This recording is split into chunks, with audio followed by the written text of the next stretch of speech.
So the great thing about training for a little bit of a while is that you know the difference between back pain and muscle soreness.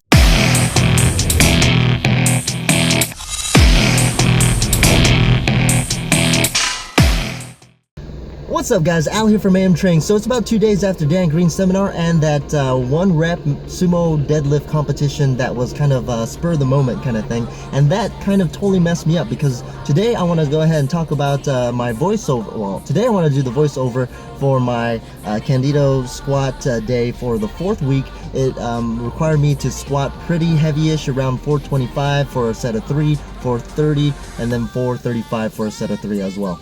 And in the beginning I was warming up with 315 and I felt my back kind of give out, and at first I was like, oh shit, I should stop training because I don't want to fuck up my shit. I don't want to mess up and go back to Snap City. But I did notice that it was just extreme muscle soreness. It was so bad, like it was almost cramping up a little bit, that it felt like back pain. So the great thing about training for a little bit of a while is that you know the difference between back pain and muscle soreness. So this was definitely muscle soreness, but it was just a deep back muscle soreness. So it was really affecting me to kind of go low bar.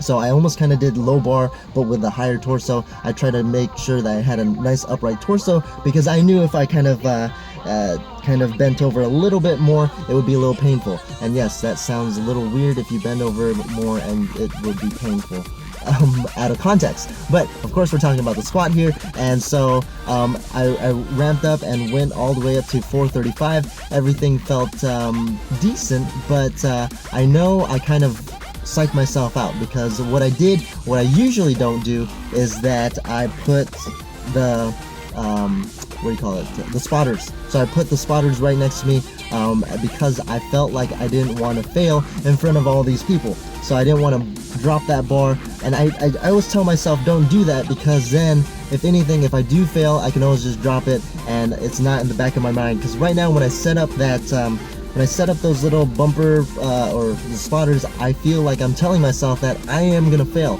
So usually I don't have any self-doubt. I always tell myself I gotta do this or I die. But at that moment, especially with the back pain, I didn't want to make it worse. I was being a little, poontang. I was being a little poontang, and I put the spotters and the safeties. So it kind of threw me off a little bit, but I think what happened is I didn't go as deep, and I was a little scared, to be honest. But all in all, I went ahead and did the 435 times 3, which wouldn't have been a problem before, because if you've seen before, my last cycle I did 435 times 4, and it was pretty easy. So this one I definitely was sore in the back, and it affected my squat, but overall pretty good. I went ahead and skipped the deadlift variation just because on Sunday I think I did enough deadlifting to last me the whole week.